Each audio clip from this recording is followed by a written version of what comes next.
chirurgie est le principal traitement des tumeurs cancéreuses solides.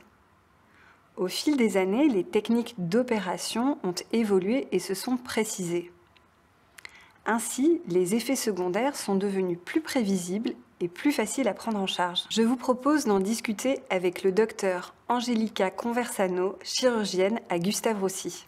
Bonjour docteur Angelica Conversano. Bonjour. Pourriez-vous nous expliquer le rôle de la chirurgie et son histoire? Alors, vous savez que depuis des siècles, la chirurgie représente la forme la plus ancienne de traitement d'un cancer, surtout pour les tumeurs solides. Et à l'état actuel, elle reste toujours le pilier fondamental de la prise en charge d'un cancer. Elle permet effectivement de maximiser les chances de guérison. Le rôle fondamental d'une chirurgie oncologique est celle de retirer en entier toute la tumeur, quelle que soit sa localisation, et la localisation d'origine, mais aussi la localisation à distance éventuellement. Et parfois aussi les ganglions lymphatiques axillaires ou les ganglions lymphatiques des lésions qui sont drainantes la tumeur.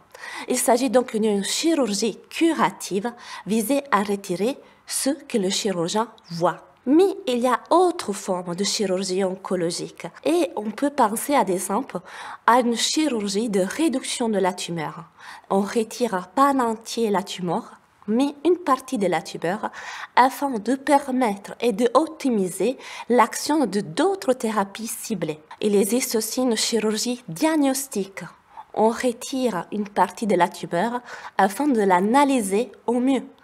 Ou par exemple, existe une forme de chirurgie diagnostique qui permet de visualiser et de palper la tumeur afin d'avoir une visu de l'extension totale de la lésion. Pour certains types de patientes, ou mieux, ce sont plutôt des personnes qui sont des prédispositions à avoir des cancers, nous pouvons proposer une chirurgie de type prophylactique, c'est-à-dire retirer l'organe bien avant que la tumeur se développe. Et actuellement, on sait bien que tout type de chirurgie curative a des risques, des séquelles, des effets secondaires.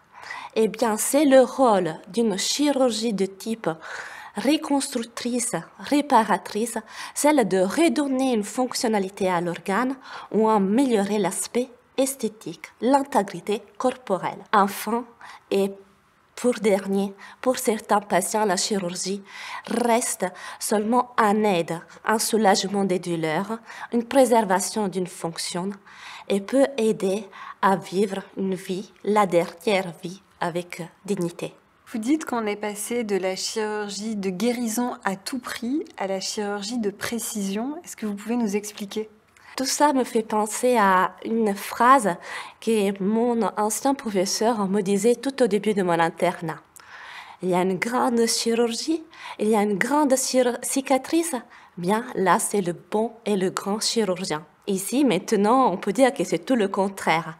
Mais cette phrase correspond vraiment à une époque dans laquelle la chirurgie était la seule et unique façon de guérir un cancer.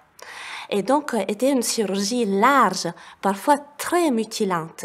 Actuellement, nous avons d'autres façons et d'autres formes et d'autres traitements complémentaires à la chirurgie. Et en plus, l'espérance de vie s'est allongée. C'est pour cela que nous devons trouver le juste équilibre, vraiment entre la démolition, l'exérèse de la lésion et la préservation de la qualité de vie d'un patient. Et c'est pour cela que la chirurgie devient une chirurgie plus précise, visée à avoir des cicatrices moins visibles ou à réparer rapidement ce que c'est la perte de fonction ou la perte de l'intégrité corporelle. Et parfois, on peut s'aider actuellement aussi avec le robot. J'ai vu notamment que Gustave Roussy venait d'acheter un robot qui permettait de faire de la chirurgie juste avec une aiguille. Je crois que c'était dans le rein ou le foie, il me semble. Il existe dans tout type de chirurgie oncologique actuellement la possibilité de se faire aider par le robot. Le chirurgien reste l'acteur fondamental, mais le robot peut nous permettre de créer une magnification de l'image, de zoomer sur les lésions et le geste devient plus précis et plus minutieux à travers des cicatrices plus petites. Docteur Conversano, vous parlez de chirurgie exérèse. Qu'est-ce que cela signifie? L'exérèse, en pratique, c'est l'acte de retirer la tumeur ou les cellules tumorales. Parfois, il s'agit d'une exérèse, donc retirer quelque chose qui est visible ou palpable. Parfois, nous avons besoin de repérage des lésions qui ne sont pas palpables. Et on a différents moyens dans tous différents types de chirurgie, de pouvoir retirer ces cellules cancéreuses. La chirurgie, c'est aussi un travail en équipe avec les oncologues, avec le personnel médical. Est-ce que vous pouvez nous expliquer comment ça fonctionne? On a dit auparavant que maintenant la chirurgie reste fondamentale, mais il y a d'autres techniques et d'autres traitements complémentaires. Donc le chirurgien oncologue, c'est un chirurgien qui collabore avec l'oncologue, le radiothérapeute, le radiologue, et tout cela pour discuter de tous les dossiers de chaque patient afin de garantir la meilleure prise en charge. Et cette prise en charge est en conformité, bien sûr, des recommandations, mais après créée et personnalisée selon le patient que nous avons devant nous. Docteur Angelica Conversano, vous êtes donc chirurgienne, scénologue. Vous faites aussi de la recherche et vous êtes extrêmement impliquée dans la qualité de vie des patients. Est-ce que vous pouvez nous expliquer? La chirurgie scénologique est un exemple de la chirurgie oncologique. C'est une chirurgie qui détruit l'image corporelle d'une patiente atteinte d'un cancer du sein.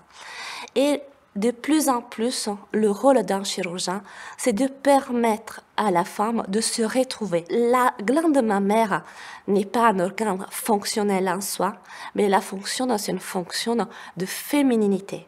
Donc, nous proposons de plus en plus une reconstruction des techniques d'oncoplastie et tout cela a le but de redonner l'espoir, la possibilité de vivre l'après-cancer. C'est ça l'important, vivre l'après-cancer bien. Vous avez rejoint Gustave Roussy au départ pour 2 mois, ça fait 6 ans que vous êtes là. Qu'est-ce qui vous a amené à tout quitter? La capacité du travail d'équipe. Gustave Roussy m'accueille comme une grande famille et je suis contente de contribuer avec mon travail clinique et aussi mon travail de recherche à pouvoir améliorer la prise en charge et technique et aussi la qualité de vie. Merci beaucoup. Je vous en prie.